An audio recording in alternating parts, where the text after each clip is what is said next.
Afternoon, India. This is Times Now. My name is Pranesh Kumar Roy. For all those people who were in denial about the hate against Hindus in Leicester must today wake up to the chilling videos that are tumbling out. From Leicester, the action has now shifted to Birmingham. The Hindu hate plot is becoming more clear as we speak.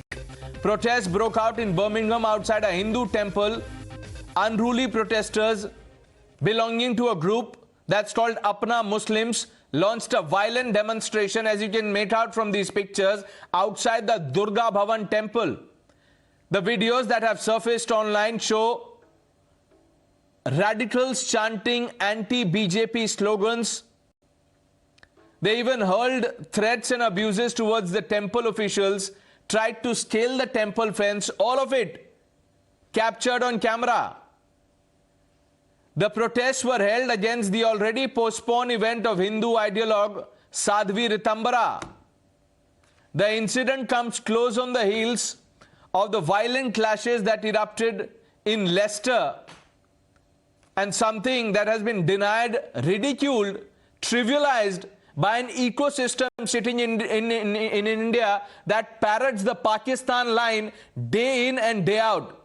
A Hindu temple, viewers, was vandalized, it was defiled, the saffron flag was pulled down, burnt. But some people blamed Hindutva extremism, you see.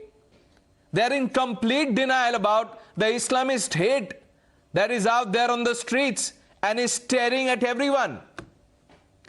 Let's first try and understand what happened in Birmingham. Here are some video clips. Let's play them out.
Desh Ratan Nigam joining us, lawyer, political analyst. Ahmad Ayaz also with us.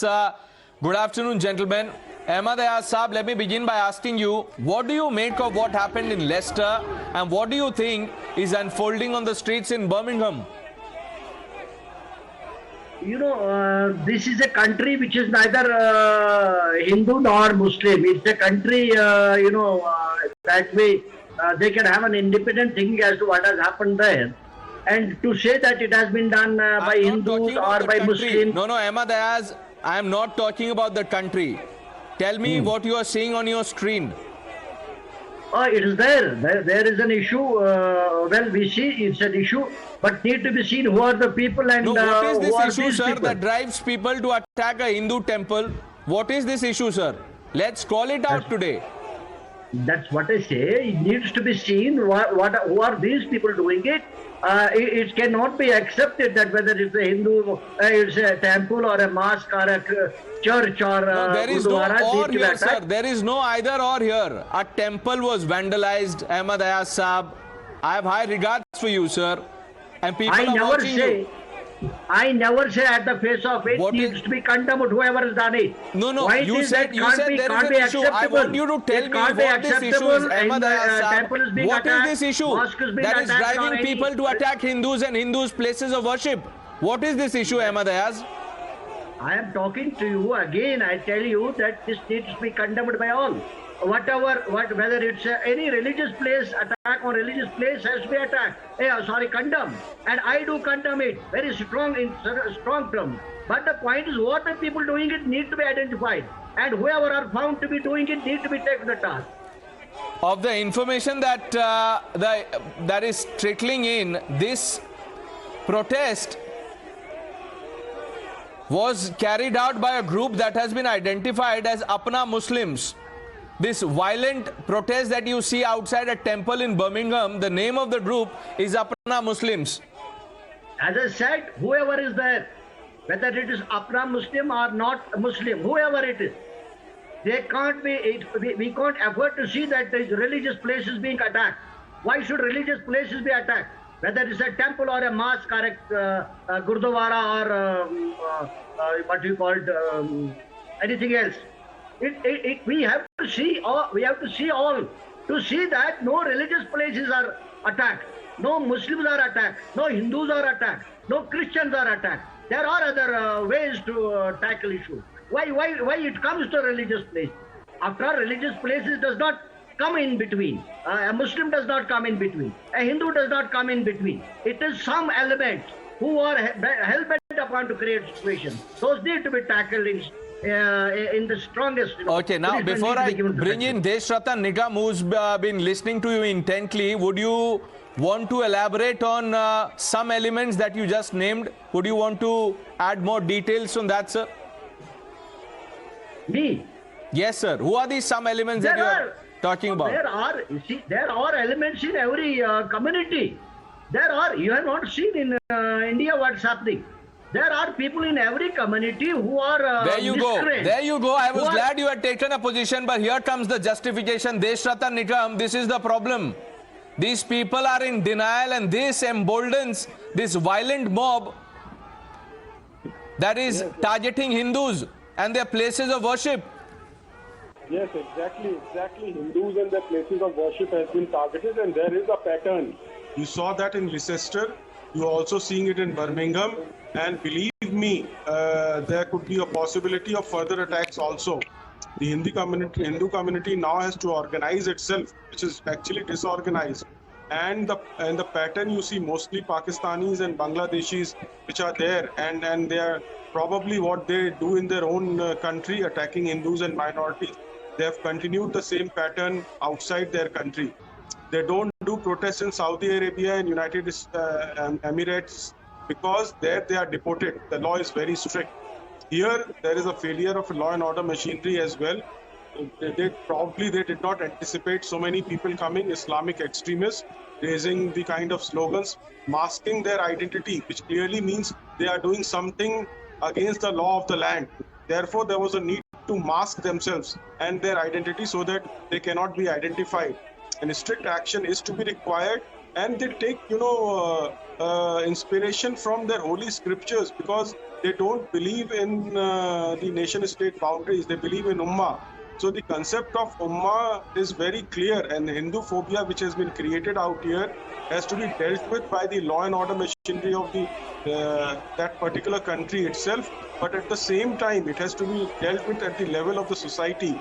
The Hindu community has to organize itself, because their temples don't even have security, because they had taken it for granted that no attacks would take place. Now they have to revisit their strategy. Think about it. Police will do its job. Police will do its job, no doubt. But police cannot be sitting at each and every nook and corner. So there has to be some kind of a strategy devised by the Hindu community, because these attacks are becoming very common, and Hinduphobia is on the rise. And look at the political nature of this protest. They brought in RSS and BJP also. So what is happening is probably some elements from India are also involved in it. The leftist extremists and the Islamist elements from India are also. There is a chant going on in this mob. I'm coming to you, Ahmad Ayaz Saab. People are chanting, drive out RSS Hindus, drive out BJP Hindus. What is this? And like Desh Ratan Nigam said, would you not call this Hinduphobia, sir? You see, no, I won't. As it is, I won't call it, just because it's our habit that we come to the conclusions immediately whenever such incidents take place. Do you think that we have never been saying everywhere that Muslims are, the attacks have been... no, but whenever that happens, going by your logic, Ahmad Ayaz, but whenever that happens, people are quick to jump and say that, look, this is Islamophobia. Is this not Hinduphobia then? No. What was the fault of the temple, sir? Always it has been seen that Muslims are, carrying the attacks. But the point is here, Fortunately, this being a country which is independent that way, they can have an independent investigation. We should not jump to the conclusions. Let's wait for the inquiry to be done by the country there. Yes, India should take up with that country to see that the investigation is properly done, and whoever is at fault, whoever are the No, but this logic, Desh Ratan Nigam is faulty. I'll tell you why. Because, I'll tell you why. Pakistan, even, 1 minute, sir. Ahmad Ayaz are attacked in Pakistan. Why are they attacked? Now, going by your logic, you would have everyone believe that, look, Pakistan will never attack one of their own. Why are Ahmad Ayaz persecuted, sir? We never said so, but I maintain that there are elements in every community. It's not that as Muslims they have been attacked. There are some people. Do you think that Islam preaches us to attack others? Never, not at all. There are elements everywhere. You know what has happened last time when the Ajmer that issue took place. Who was the man who was a history cheater, found to be a history cheater? Though he was a Muslim, but he was found to be a history cheater. So likewise, there are people with different backgrounds, with different mindset. But it is not you can blame Islam or for that purpose Hindu community as a whole. But there are elements everywhere. Fortunate is that this being an independent country where doubts cannot be raised, let there be an independent inquiry by the country. Well, that to be followed by the India to see that inquiry is done by the country, by that UK, to see that who are the real people, who are the real culprits. And okay. Final comments, Desh Ratan Nigam coming in. Yes. So let me ask a question from my fellow panelists. Is it not 95% of the UN declared terrorist and terrorist organization are of Islamic origin? Am I not correct?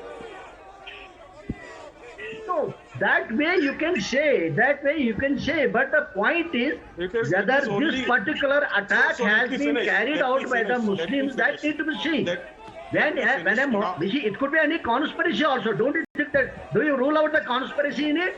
I don't rule out any conspiracy, though I don't sit on a judgment, but there are various possibilities of all this happening. Who knows who is doing what? Why they are calling? While you can't rule out anything, there is an ecosystem, sir, that is blaming Hindutva extremism.